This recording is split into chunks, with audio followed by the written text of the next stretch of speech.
Hello दोस्तों, आप सभी को गुलाब जामुन जैसी मीठी मीठी नमस्कार। और उसी के साथ आप लोगों का स्वागत है आईपीओ के लव ट्रायंगल शो में। एक और मेन लाइन आईपीओ ओपन होने जा रहा है स्टैलिन इंडिया फ्लोरोकेमिकल्स का आईपीओ, जहां पर हम आज इस रिव्यू वीडियो में इस कंपनी का पूरा कच्चा चिट्टा खोलने वाले हैं, बेसिक से लेके एडवांस तक।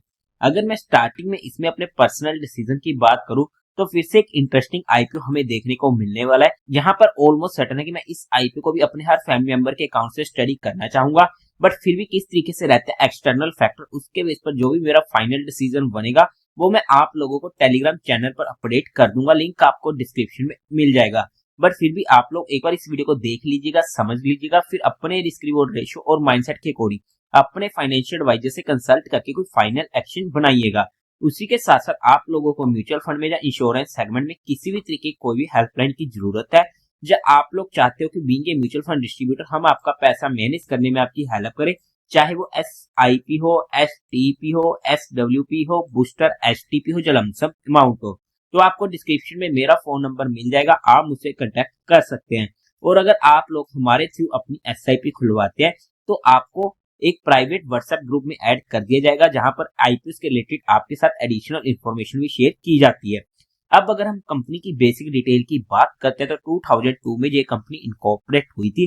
काम की बात करते हैं तो ये कंपनी इंगेज्ड होने वाली है in the business of selling refrigerant and industrial gases and related product. और कंपनी के प्राइमरी बिजनेस में इंक्लूड हो जाता है debulking, blending and processing refrigerant and industrial gases and selling of pre filled cans and small cylinder containers.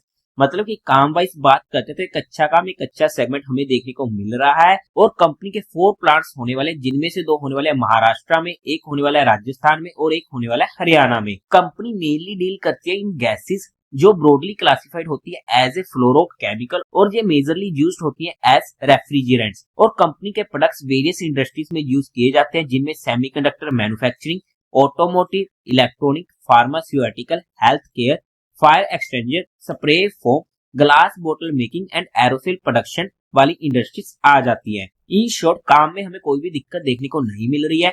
But अब अगर हम company के टेंटेटिव टाइम टेबल की बात करते हैं तो ये आईपीओ ओपन होगा 16 जनवरी को, क्लोज होगा 20 जनवरी को, अलॉटमेंट 21 जनवरी को, रिफंड मिलने शुरू हो जाएंगे जब आपके अकाउंट में क्रेडिट हो जाएंगे शेयर फ्लोटर 22 जनवरी को, टेंटेटिव लिस्टिंग डेट 23 जनवरी की, face value 10 rupees per share की, प्राइस बैंड 85 से 90 रुपीज पर शेयर का होने वाला है। हमें तो अप्लाई करना है 90 रुपीज, बिकॉज ये आईपीओ भी इजिली ओवर सब्सक्राइब होने वाला है। 165 शेयर्स का एक लॉट होने वाला है। टोटल इशू साइज है 199.45 करोड़ का, यानी कि फिर से काफी छोटे साइज का आईपीओ हमें देखने को मिलने वाला है, जिसमें से फ्रेश इशू रहेगा 160.73 करोड़ का, और बाकी रिमेनिंग 38.72 करोड़ का होने वाला है। OFS, BSE, NSE दोनों पर ये आईपीओ लिस्ट होने वाला है। कोटा की बात करते हैं तो क्वालिफाइड का 50% का, रिटेल में 35% का एंड HNI में 15% का होने वाला है। लॉट साइज में रिटेल कैटेगरी में एक लॉट पड़ेगा 165 शेयर्स का, जिसकी अमाउंट पड़ेगी 14,850 रुपीज की। स्मॉल HNI में मिनिमम 14 लॉट के लिए अप्लाई करना पड़ेगा, जिसकी अमाउंट पड़ेगी 2,07,900 रुपीज की। बिग HNI में 68 लॉट्स के लिए अप्लाई करना पड़ेगा, जिसकी अमाउंट पड़ेगी 10,09,800 रुपीज की।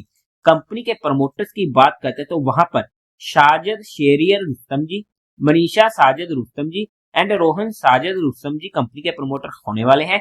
प्री इशू होल्डिंग थी 94.63% की, जो पोस्ट इशू रह जाएगी 67.9% की।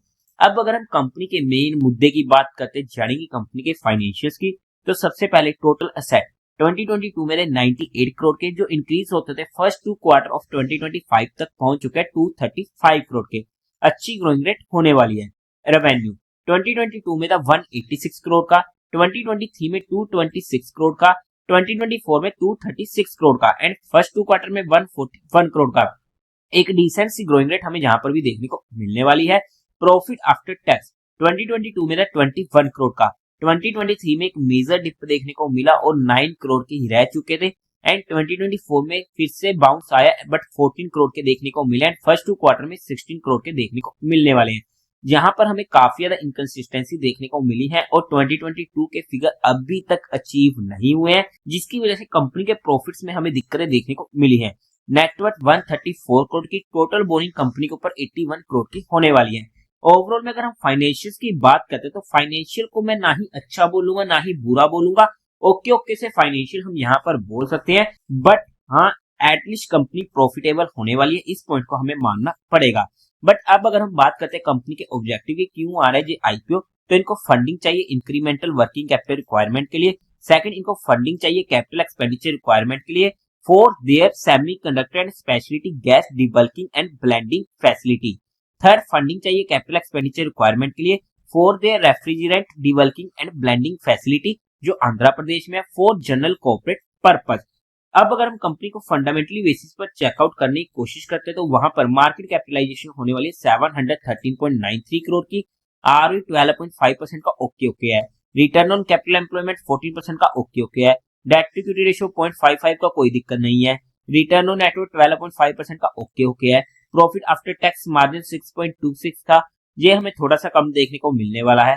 प्राइस टू वैल्यू 4.69 की। ईपीएस प्री आई पे 2.41 की, पोस्ट आई पे 4.18 की, काफी ज्यादा कम है। पी प्री आई पे 37 की, पोस्ट आई पे 21 की। ओवरऑल में अगर हम फंडामेंटली बेसिस पर भी बात करते हैं तो ओके ओके फंडामेंटल्स हम यहाँ पर कंपनी के बोल सकते हैं। पीयर टू पीयर कंपटीटर्स की बात करते हैं तो वहां पर सबसे पहले नवीन फ्लोरिन इंटरनेशनल 70 का पी, एसआरएफ लिमिटेड 49 का पी, गुजरात फ्लोरोकेमिकल 108 का पी। अगर हम पीयर कंपटीटर से कंपेयर करने की कोशिश करते हैं तो वहां पर उसके कंपैरिजन में आईपीओ में सस्ता आते हुए देखने को मिल रहा है। इस आईपीओ का जीएमपी की बात करते हैं तो आज के टाइम पर 53% का देखने को मिलने वाला है। बट अगर हम वैल्यूएशन वाइज बात करते हैं based on it's recent earning यानी कि 2025 के 2 क्वार्टर के रिजल्ट के बेस पर, तो उसके बेस पर कंपनी जिस वैल्यूएशन पर आईपीओ लेके आ रही है, एक इंटरेस्टिंग वैल्यूएशन पर आईपीओ आ रहा है जहां पर कंपनी ने हमारे लिए लिस्टिंग गेन का स्कोप छोड़ा है। बट फिर भी हमने जहां पर कंपनी को सिर्फ एजुकेशन या लर्निंग पर्सपेक्टिव स्टडी किया है, किसी भी तरीके की कोई भी इन्वेस्टमेंट टिप या एडवाइस नहीं है। फिर भी आप लोगों को कोई भी एक्शन लेना हो तो एक बार अपने फाइनेंशियल एडवाइजर से कंसल्ट करके ही लीजिएगा।